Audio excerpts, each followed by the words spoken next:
Hey, my beautiful, the Authentics. Thank you so much for joining me back on Authentic Asia. I really appreciate those that have been rocking with me, those that have been sticking with me, and those that are new to my channel. Welcome, welcome, and welcome.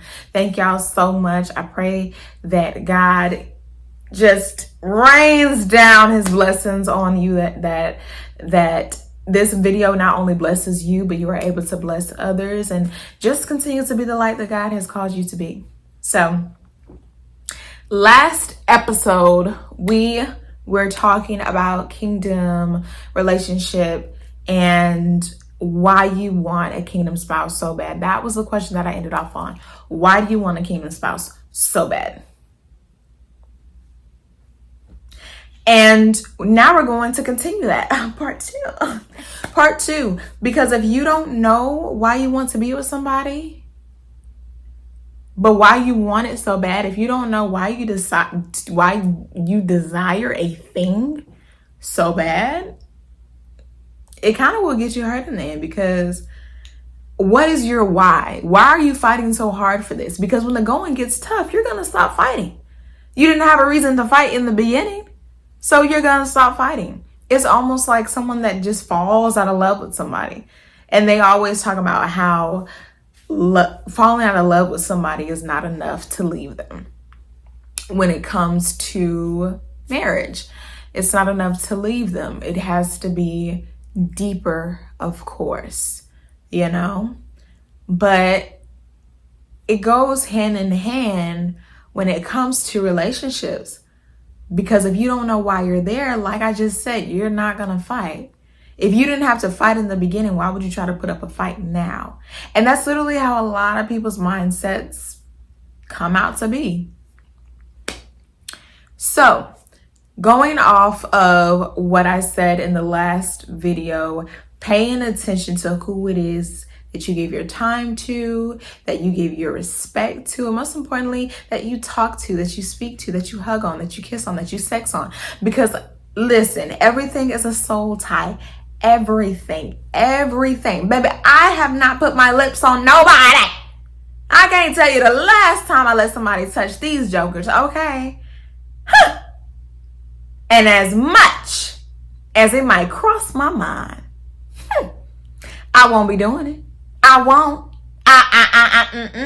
And here's how I knew I had self-control. When I was in the middle of a conversation and I had the opportunity to bless the boy. I had the opportunity. I really did. And I didn't take it. I couldn't take it because I knew what it came with. That's self-control as well. When you know what it comes with and you still say no, you can see the end result and you don't want that consequence. So you say, gotta go. Because I don't have time to be opening doors for your demons.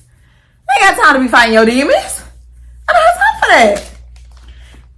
And see, they could not even be the opposite of who you are. They could be a like-minded Christian, but y'all still created a soul tie. Regardless. So, just being mindful of who it is that you give yourself to, that you give your time to, that you give your words to, because a lot of people will not receive your words the way that you would expect them to, the way that you would expect them to receive it. Most importantly, the way that you would want them to. The way other people appreciate your words, other people do not do that. And you have to tread lightly when it comes to other people. Choose your battle.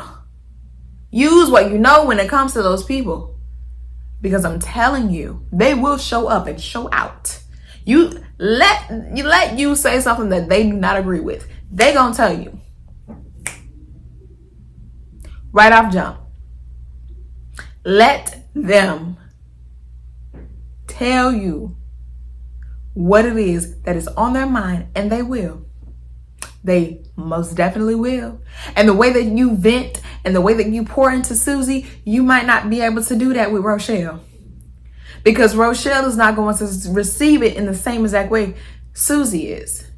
And the problem between the two is the fact that you just met Susie, but you're being new, Rochelle. Use what you know when it comes to the people around you. Okay? Tread lightly. Tread lightly. Not saying you should never pour, but be mindful of how much you pour into whom you pour into and who also is pouring into you. Because baby, just as much as you pour into them, something come back. Whether they suck the life out of you or whether they add to the lives that you done lost. I had this issue a little while back with not keeping my word, okay, to myself. Because I told myself, and I told the people that are around me, I said, just because he's a man of God does not mean that he's the man for me.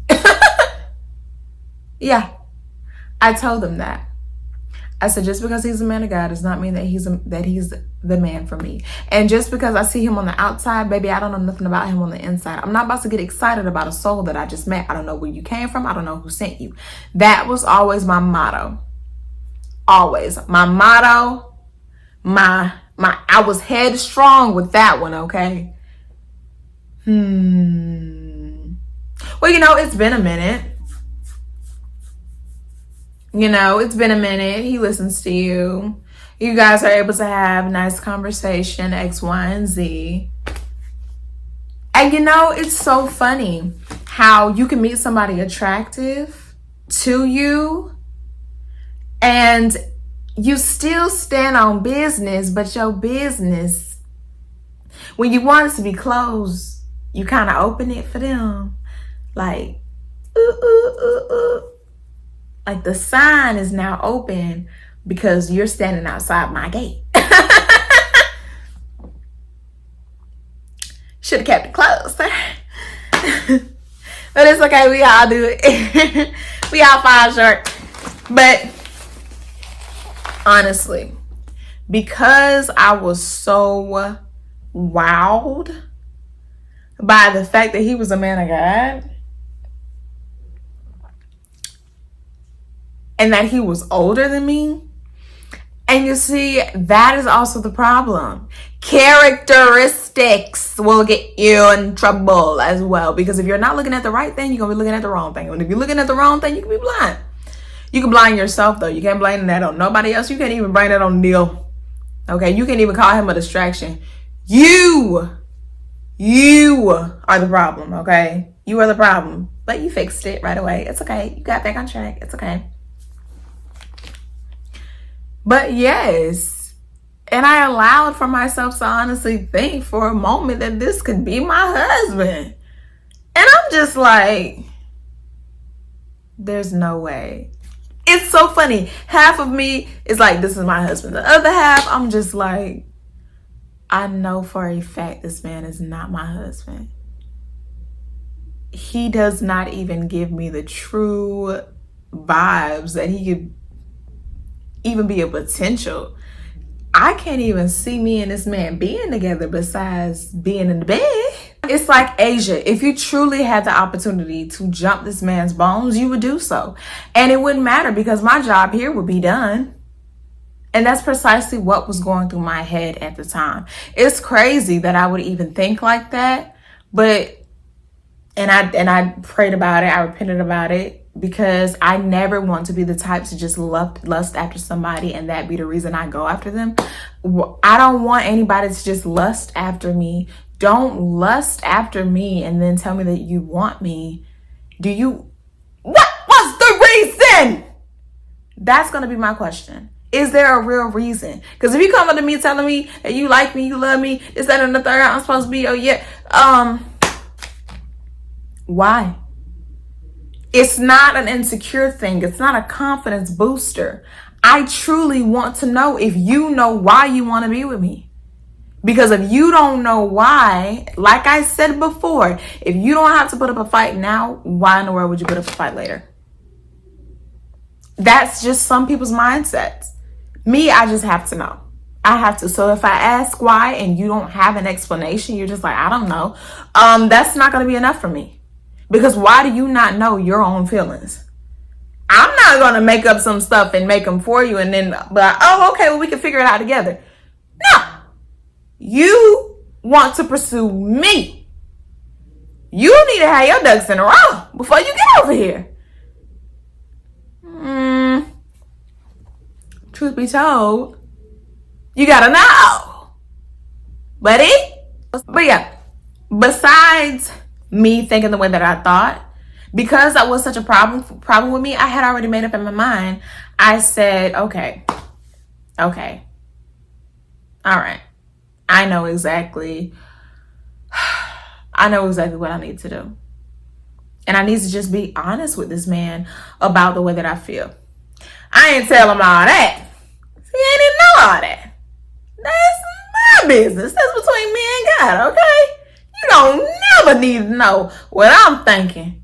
But I was honest about how I was feeling then and why I was feeling those feelings.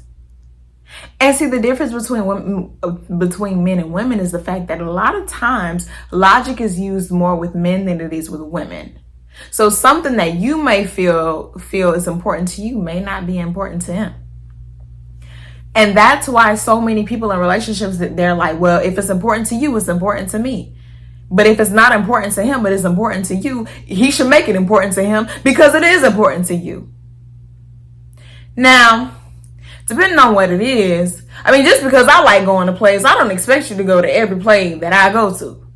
I love going. I'm going to go regardless.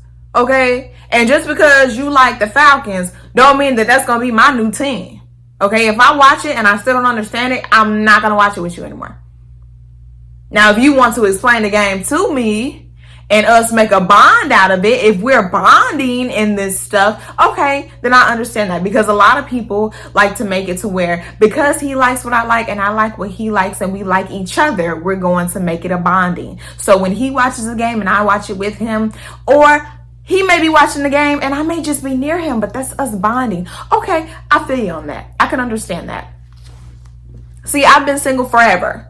Okay, I've been single for a very long time, never been committed, never been tied to anybody. So I would not know all of the things, that people find to be as with this bonding. I don't know. Because baby, I kid you not, when I say I've been single forever, no commitment ever. And I mean that.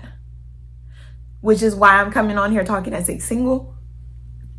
I think I told y'all that in the beginning. Okay, I just want to make sure in case anybody try to come for me. I'm a single, speaking from a single standpoint. That's it. And the only way that I can give relationship advice is because I see it. So I use what I know from the people around me.